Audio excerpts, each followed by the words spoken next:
Sono veicoli che racchiudono l'essenza stessa del turismo di movimento, della voglia di viaggiare e del piacere della scoperta. Sono i mezzi che decine di anni fa hanno dato il calcio d'inizio a un trend in continua crescita ed evoluzione. Parliamo dei van.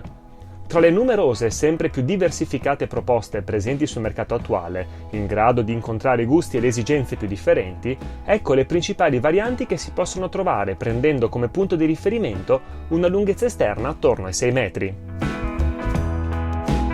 La base meccanica di partenza più diffusa è sicuramente quella del Fiat Ducato affiancato dai fratelli Citroën Jumper e Peugeot Boxer, presentando in questo caso una lunghezza esatta pari a 599 cm. E su tale dimensione ecco svelato subito il layout più ricercato in assoluto, quello formato da un letto matrimoniale trasversale che occupa l'intera parte posteriore del mezzo. Nonostante in apparenza le soluzioni proposte possano sembrare simili, molte sono invece le caratteristiche che distinguono un modello dall'altro, proponendo quindi differenti sviluppi delle diverse zone dell'abitacolo. Partiamo dal letto stesso, che non solo può essere collocato a differenti altezze, ma anche prevedere ben 2 matrimoniali trasversali posti a castello uno sopra l'altro, così da portare a 4 i posti letto sempre pronti per la notte. O ancora, ci sono modelli che presentano un unico matrimoniale trasversale basculante che può essere posizionato all'altezza desiderata, così da ricavare nella parte posteriore un vero e proprio gavone garage pensato anche per il trasporto di attrezzature più ingombranti. In ogni caso, però, la zona di coda risulta essere particolarmente versatile, grazie alla possibilità di ripiegare il piano del letto e aumentare così lo spazio di stivaggio a disposizione. Passando alla zona servizi, il blocco cucina presenta generalmente la tipica forma lineare e, in questo caso, trova posto a sbalzo sul portellone d'accesso laterale. Può essere affiancato, come nella maggioranza dei casi, da una colonna che lo separa dal letto di coda, dove sono inseriti il frigorifero e un armadio guardaroba, o un frigorifero a colonna. Oppure, presentare un unico piano che arriva fino a ridosso della camera posteriore, aumentando lo spazio di movimento e l'aerosità interni. In questo caso il frigorifero può trovare posto nella parte bassa del mobile inserito frontalmente oppure in punta così da consentirne un accesso facilitato sia dall'abitacolo sia dalla veranda o inserito addirittura all'interno dei pensili superiori.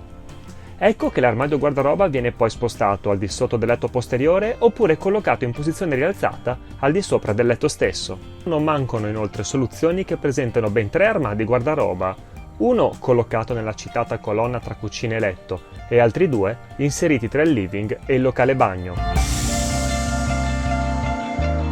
Anche quest'ultimo può rappresentare un ulteriore elemento distintivo. Si parte da soluzioni classiche ricavate all'interno di un ambiente unico, talvolta provvisti di elementi a scomparsa che ne aumentano la fruibilità, come lavabili ribaltabili oppure WC scorrevoli, per arrivare a sviluppi ancora più particolari che prevedono per esempio un vero e proprio box doccia.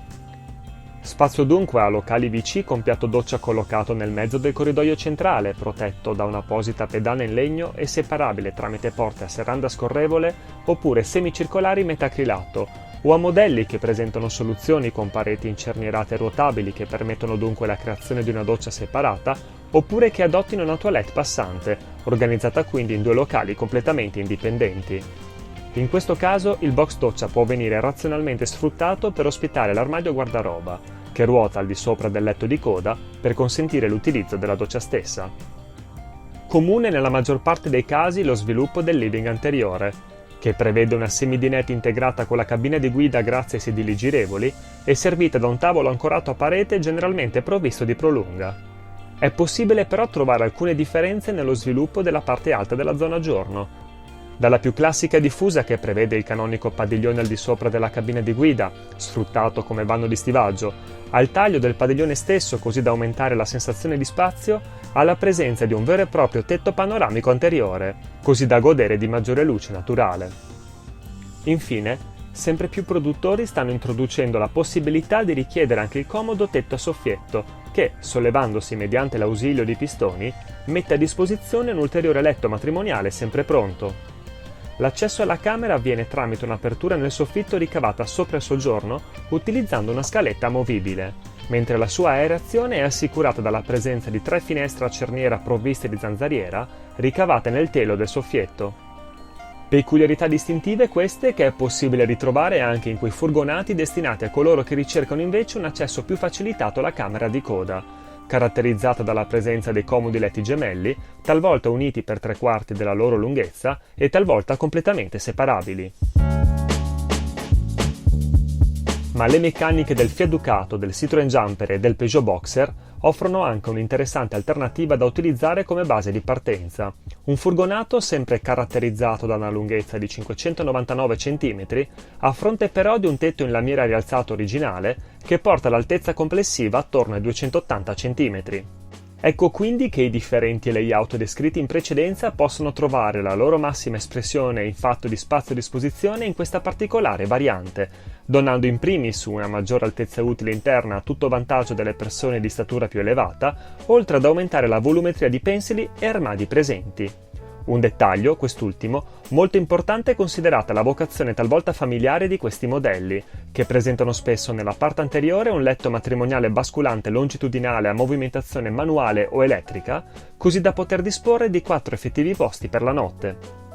Si possono trovare inoltre soluzioni ancora più particolari, realizzate sempre a partire dalle medesime basi meccaniche, adottando però uno specifico sovrattetto realizzato in vetroresina dal produttore, che, se da un lato aumenta sensibilmente l'altezza esterna totale del mezzo superando ampiamente la soglia dei 3 metri, dall'altro regala un ambiente interno particolarmente arioso e ottimamente fruibile in tutte le sue parti.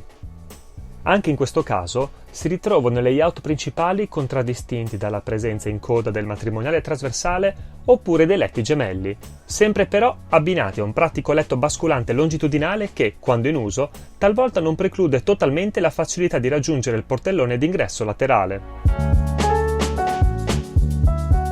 L'offerta però non finisce qui. Ci sono allestimenti costruiti anche a partire da altre basi meccaniche, spesso però destinate a realizzazioni più particolari oppure di prestigio. Parliamo per esempio del Ford Transit a tetto alto utilizzato anche nella nuova versione a 4 ruote motrici, in grado di assecondare appieno le esigenze degli amanti dell'avventura. Possibilità, quest'ultima, offerta anche da casa Mercedes, con il suo nuovo e moderno Sprinter, assieme alla più classica versione con trazione posteriore. Una base di partenza che, nella sua lunghezza di 593 cm, è presente sul mercato in molteplici varianti proposte da celebri marchi da tempo specializzati in questa categoria di veicoli, attraverso realizzazioni dotate anche di tetti a soffietto, particolari sovrattetti in vetroresina o ancora innovativi slide-out posteriori per offrire una zona notte più confortevole. Infine, non mancano interessanti e prestigiose proposte realizzate su base Volkswagen Crafter o su fratello MAN TGE nella loro lunghezza di 598 cm.